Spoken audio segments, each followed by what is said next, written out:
What if I told you that over the past decade, Canada's economy grew slower than every other major developed country, not by a little, but by a staggering margin? While the United States surged ahead with over 20% real GDP per capita growth, and even Italy, not exactly a model of economic dynamism, managed 13.2% growth, Canada crawled along at just 0.5% growth. That's not a typo. That's not post-COVID noise. That's stagnation baked in. Before we dive deep, grab your coffee, settle in, and get ready to absorb history's lessons and modern geopolitical maneuvers. Take a moment to sip, reflect, and savor big ideas, because the best ones linger. Grab your coffee and stay with us. Welcome back. We'll break down how a decade of drift, dependency, and political paralysis left Canada behind economically, culturally, and strategically. We're going to explore the stats, the historical echoes, and the structural breakdowns that most analysts still refuse to talk about. Because this isn't just a slump, it's a slow motion unraveling. Let's start with the scoreboard.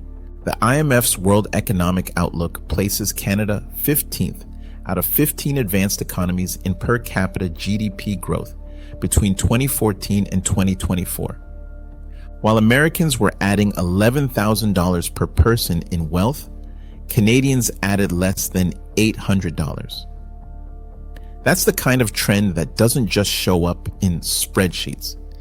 It shows up in West End Toronto food lines, in jobless graduates in Halifax, in rising antidepressant use across prairie towns. And yet, the media calls it resilient. This isn't resilience, this is rot. It reminds me of the late Austro-Hungarian Empire, sophisticated on paper, aimless in reality, a state that kept up appearances while its core institutions quietly collapsed. Canada has become a museum to itself. Bureaucrats manage decline. Politicians repeat the same hollow mantras: green transformation, middle-class growth, and inclusive innovation. But nothing builds, not homes, not factories, not a belief. Let's talk about the one sector Canada clings to like a lifeboat: housing. Between 2000 and 2022, home prices in Canadian cities soared by over 350%. Meanwhile, wages flatlined.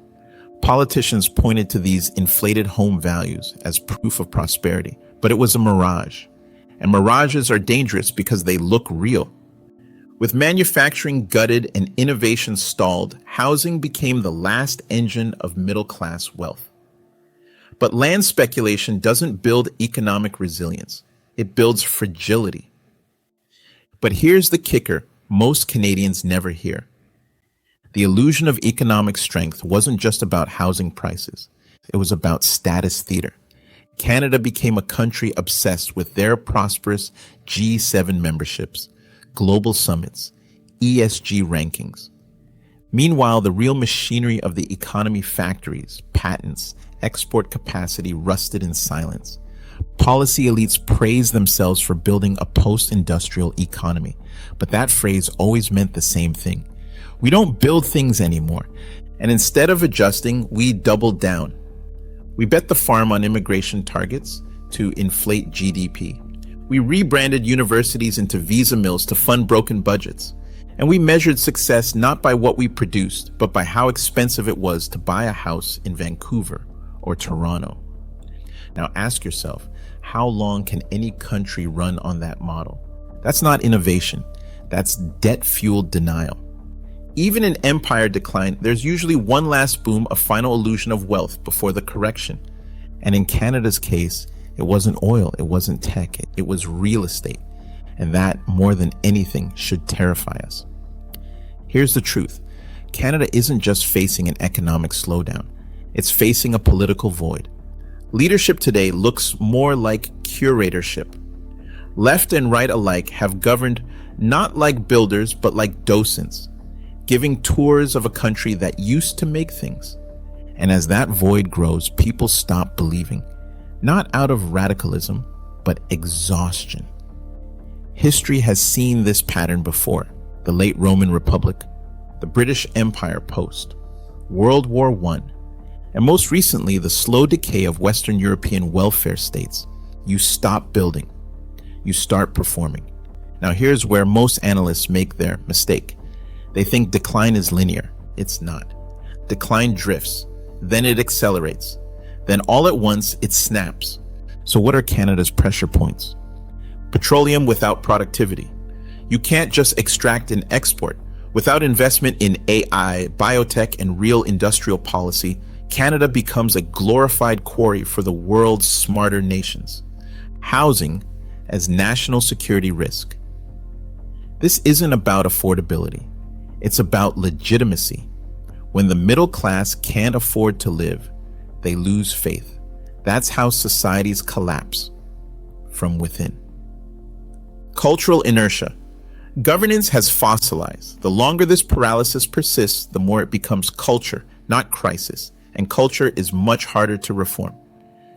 U.S. leverage is growing. Forget dairy quotas. The next U.S.-Canada trade war will be over digital sovereignty and capital controls. And Washington isn't interested in being polite about it. Let's get real. Canada is losing its best people.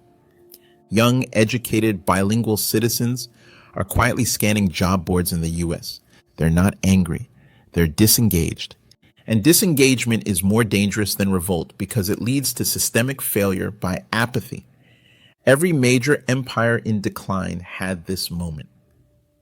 When the people stopped speaking, not out of fear, but because they no longer saw the point. Canada still exists. The passport still means something. The landmass hasn't changed.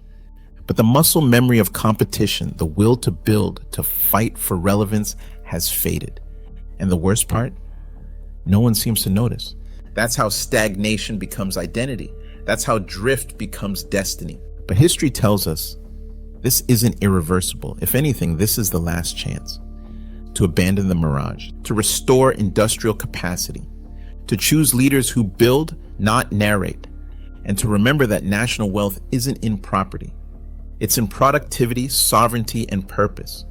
If this resonated with you, share it with someone who still believes Canada can compete. Drop your thoughts in the comments. What's the one policy shift that could spark a real turnaround? History rhymes. Power rebrands. Stay inquisitive. If you enjoyed this exploration, hit like and subscribe for more deep dives into the forces shaping our global landscape. Leave a comment with your thoughts on Canada's modern geopolitical strategies and what it would really take to restore national competitiveness. Thanks for joining me on this journey. I'll see you in the next deep dive into our complex global landscape.